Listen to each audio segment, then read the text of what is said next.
somebody else pick up a portion of the expenses for us as we go forward. We'll look at some other things as well internally. We're gonna go through here in the next few months a budget process for 2012. But we'll get in and look at where are some other places associated with that we can find expenses, just like everybody else does here. One of the things I will tell you though, I mean, I'm not, and I'll just tell you standing up here, is one of the things that's a challenge for us based on all those things I just described to you though, associated with reliability, security, and environmental. It is hard for me to stand up here and say that the solution and answer for us when we're facing all of those things is simply to just whack our staff. I've had a number of people ask me a question, well, can't you just kind of stop doing stuff?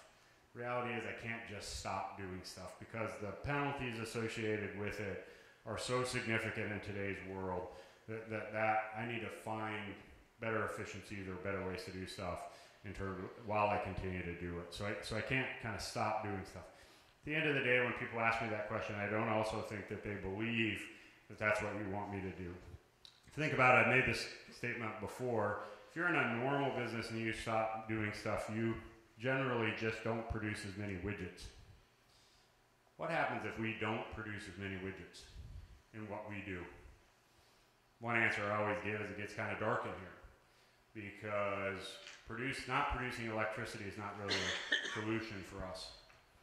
And so we have to figure out how to do it more efficiently and more effectively, and we have to figure out how to do that at least less cost than we have now, recognizing that huge portions of the costs I face today are out of my control.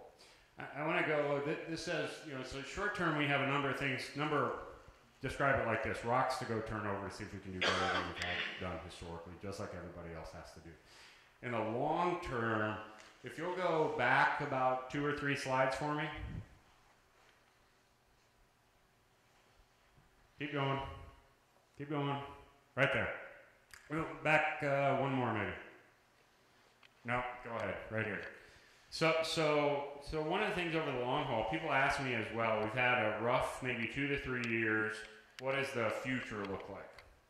Well, in the short term, I would say for the next 2 years or so, we kind of see, at least the forecast today, looks like we see a little bit of a flattening out because we don't have to put as much capital in. We've just completed the $425 million worth of work, and so you see a little bit of flattening out. But the point I want to make, if this graph had gone back to the history of Minn Kota, you'll see, and if you look at the end of the graph here, this is the 3rd time that we've seen in Minn Kota's history this same set of graphs. And it's what I call, you add a bunch of capital, it flattens out for a while. You add a bunch of capital, it goes up significantly, it flattens out for a while.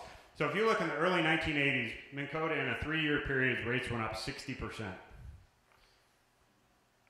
Then they stayed flat for 20 plus years. So if you look at that graph on the top, which is or the bottom, which is the wholesale side, represents, you see in the early 80s goes up significantly. Flattens out for a very long period of time because we spent all the money and the members grew into the assets. If you go back to the history of Minn Kota, you'll see another bump that looks exactly like that. Here's my assumption. You see this flat, which is where we are right now. You'll see it flatten out a little bit. We have 2 challenges to get back to the same thing that historically has happened. One challenge is we have some significant investments coming yet in transmission. And so if the membership doesn't continue to grow and kilowatt hours grow, you could see that line continue up some because we just have to put in more assets to meet the long-term needs. And secondly, I don't think we're completely done yet with environmental requirements. We have a battle right now potentially brewing between the state of North Dakota and the U.S. Environmental Protection Agency. And while the fight is between the 2 of them, we are the one who bears the consequences if it doesn't go through appropriately. State of North Dakota and EPA have been fighting over whether or not what's the right set of technology to continue to control NOx, nitrous oxide emissions. State of North Dakota, in what's called our consent decree, decided that the equipment that we just currently put in as a part of the $425 million, because of our coal type and our boiler type and a number of other things associated with our facilities, was the best available technology available to remove those emissions. EPA has said, we think there's an additional set of requirements. So we're going to get about between, north of 60% of all the NOx emissions when we're done here, and north of 95% of all the SO2 emissions. EPA would like us to get an additional 25% increment. Now the problem with the 25% increment is because no one has ever tested this technology on the type of boilers that we have and the coal that we have, the current engineering estimate is that we could see up to $700 million more in capital requirements.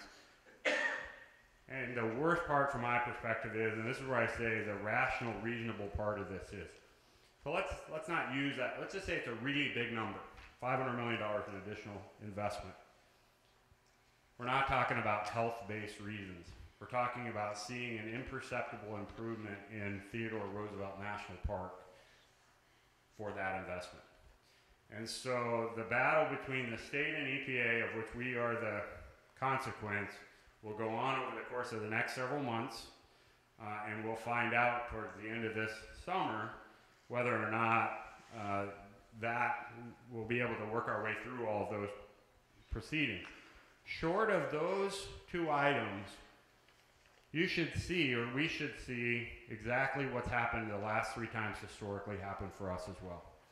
We have, so if you think about it, we have made all the investments today to meet kind of current environmental requirements, short of one called carbon, or what do you do with CO2, and I don't know enough about what's going on in that today's world in terms of whether or not it's going to move forward or not. So that could be a challenge as well. But let's assume that's out there as one of those issues hanging.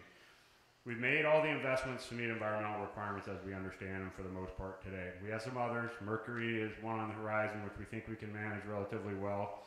There's some water issues, which we think ultimately we can manage. Not without capital investments and not without expense, but not huge ones that could have rate-altering impacts like the one associated with NOx potentially. So we made all of the, for the most part, a large number of environmental upgrades.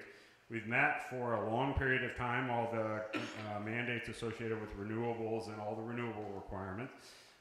We have made large-scale investments in our transmission system and in our fleet to be able to meet the members' needs into 2030 and beyond. And so when you think about it from a utilities perspective, all the things that we face, we have now made those investments. So if that's true and it holds true, what we should see over the future is a line that begins to look like this again.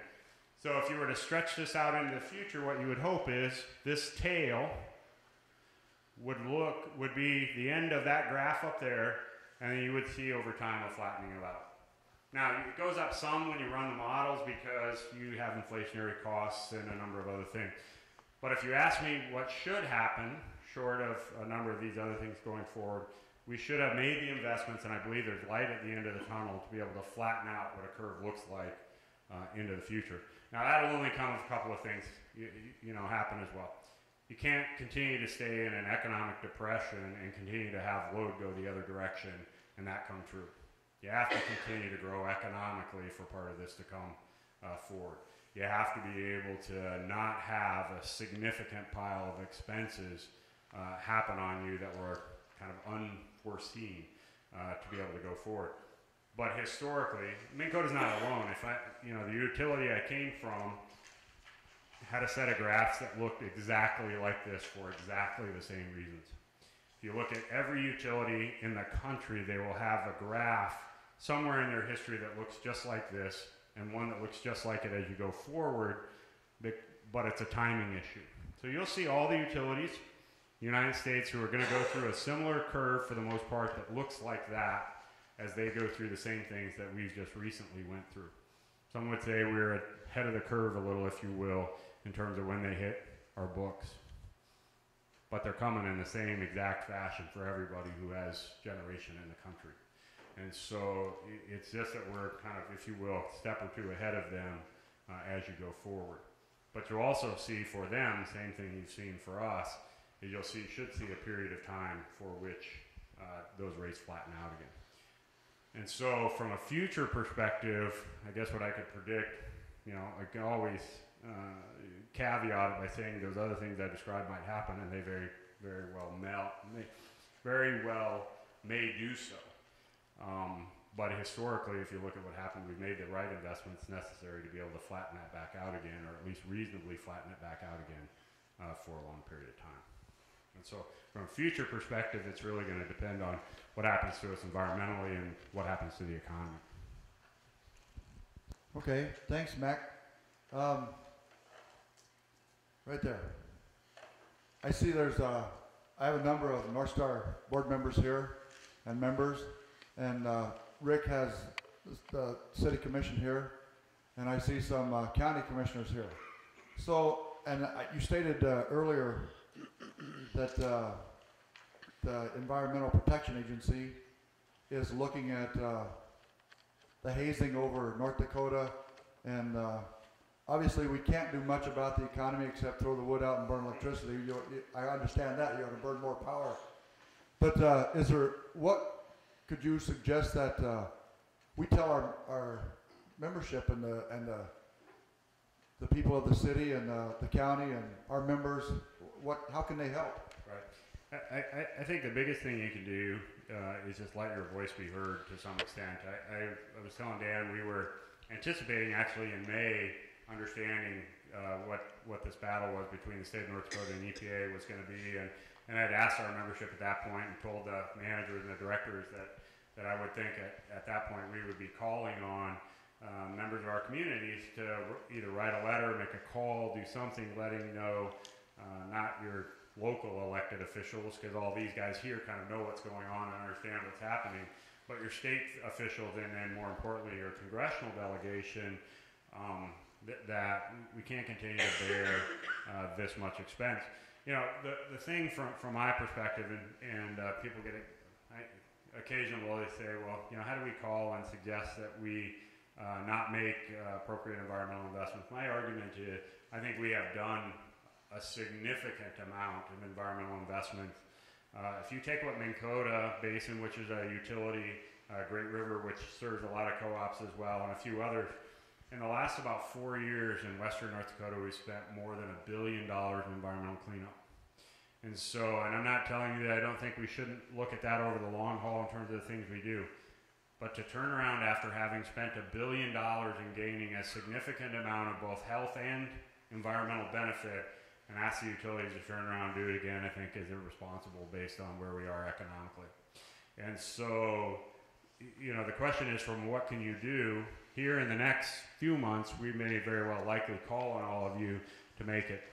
But here's a simple thing from my perspective, is if you get a chance or you see him or you get otherwise, it's really to just raise the issue that says, how do we afford to continue, at least in the short term, without thinking about how we do this over the long term, to continue to do all this thing from an environmental perspective. So from my perspective, Dan, all it is if they come up, you know, I'll use Colin Peterson as an example representative, who's very supportive and understand what's going on. But he needs help sometimes too to say, I just went to 4 town hall meetings over the course of the last recess, and every one of them someone's raising an issue saying, look, we're having trouble with our electricity because we keep seeing it go up as a result of new requirements. Write a letter, make a call. You know, all of that is simply that it can't just be myself, members of the board, Dan, members of the staff, some of us who were in DC last week trying to make these arguments. It has to be people themselves making a comment to individuals that, you know, that we can't keep going down the path that we're going. Again, I don't want that to sound like, by any means, that I'm saying we shouldn't do the right thing environmentally. I think we should. I just think we do reasonably and rationally, and that if we're going to spend, you know, $400 million or $500 million, that we actually should get some environmental benefit out of that when the models will tell us, and EPA recognizes that it won't happen. I think that, from our perspective, is a step too far. And so I think what the members can do to help in that debate and fight. You know, the second thing on, you know, what do the members do to help us in this whole thing? You know, we're not perfect by any means, and we don't always make the decision based on everything the way. Is you got to keep talking to Ann and Dan and Wayne and the board members and others about, hey, we need to be looking at these things, and we